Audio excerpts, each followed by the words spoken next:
You. Thank you आप लोग का धन्यवाद सपोर्ट करने के लिए। Thank you Chris, thank you Lata sister. चलिए मैं आप लोग को एक कहानी सुनाती हूँ। एक ही कहानी सुनाऊंगी, आप लोग सुने। आज मैं एक कहानी सुनाती हूँ।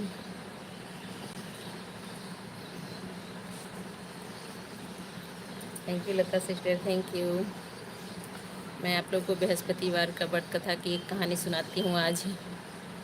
एक समय की बात है, भारतवर्ष में एक नृत्यपी राजा राज करता था। वह बड़ा ही प्रतापी और दानी था। वह नित्य प्रतिदिन मंदिर में दर्शन करने जाता था और ब्राह्मणों और गुरुओं की सेवा किया करता था।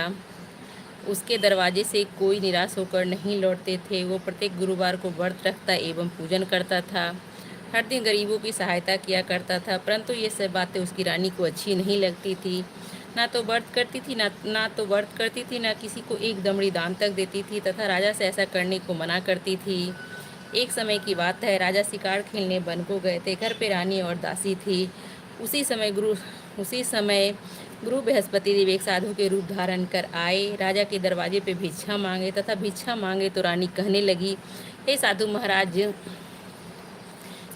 महाराज, मैं दान्य पुण्य से तंग आ गई हूँ। मेरे लिए तो घर का कार्य भी समाप्त नहीं होता है।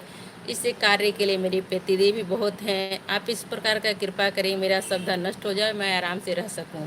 साधु बोला, हे देवी, तू तो बड़ी ही विचित्र है। संतान और धन से कोई दुखी नहीं होता है। पापी भी पुत्र और धन की इच्छा करता है। अगर तुम्हारे पास अधिक धन है तो भूखे मनुष्यों के भोजन कराओ, प्याओ, लगवाओ, ब्राह्मणों को दान दो, तालाब, कुएं, बावड़ी, बगीचे का निर्माण कराओ, निर्धन मनुष्य कुमारी कन्या का विवाह कराओ, धन को शुभ कर्मों में खर्च करो। वो रानी को बोला। रानी इस बातों से खुश न हुई। रानी बोली, मुझे ऐसी धन की कोई आवश्यकता नहीं जिससे मैं रखने उठाने मेरा सारा समय बर्बाद हो जाए। रानी इस बातों से खुश नहीं हुई। मुझे ऐसी धन की कोई आवश्यकता नहीं, से मनुष्य को दान दूं तथा इसे रखने उठाने मेरा सारा समय बर्बाद हो जाए। साधु ने कहा, देवी, तुम्हारी ऐसी इच्छा, तुम ऐसा ही करना। मैं तुम्हें बताता हूँ, बृहस्पतिवार के व्रत तुम ऐसा ही करना। बृहस्पतिवार के दिन अपने घर को गोबर से नीपना, अपने केसों को धोना, केसों को धोते समय स्नान करना, राजा से कहना हजामत कराए, भोजन में मांस मदिरा खाना, कपड़ा धोबी के यहाँ धुलने डालना। इस प्रकार 7 बृहस्पतिवार करने से तुम्हारा सब धन नष्ट हो जाएगा। 7 बृहस्पतिवार करने से तुम्हारा सब धन नष्ट हो जाएगा। कपड़ा धोबी के यहाँ धुलने डालना। ऐसा कर साधु देवता वहाँ से अंतर ध्यान हो गए। रानी ने साधु के कहने के अनुसार वैसा ही किया। जब 3 ही बृहस्पतिवार बीते थे, उसका समस्त धन नष्ट हो गए और भोजन के लिए दोनों समय तरसने लगे, संसार भोगों से दुखी रहने लगे। तब राजा रानी से कहने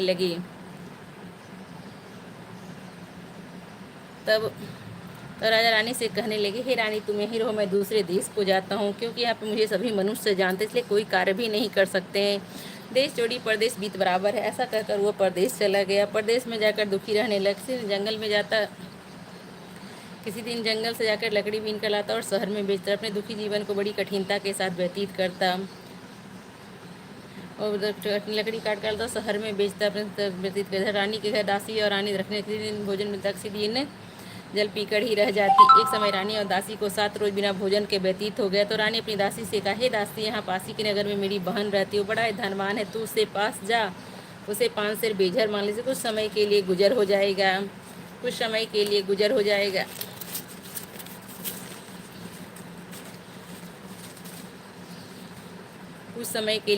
जाए। इस प्रकार रानी की आज्ञा मानकर दासी उसकी बहन के पास गई। रानी की बहन उस समय पूजन कर रही थी, क्योंकि उस रोज बृहस्पतिवार था। पूजन कर रही थी।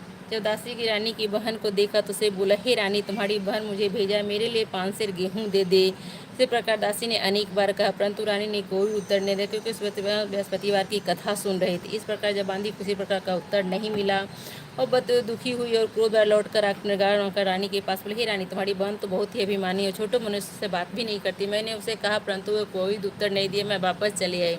रानी बोली, हे बहन, उसमें उसका कोई दोष नहीं। जब बुरे दिन आता है तो कोई सहारा नहीं होता। अच्छे बुरे का पता आपत्ति विपत्ति में ही लगता। जो ईश्वर की इच्छा होगा वही होगा। ये सब हमारा भाग्य का दोष है। सब लोग का वेलकम है, सब लोग कहानी सुने।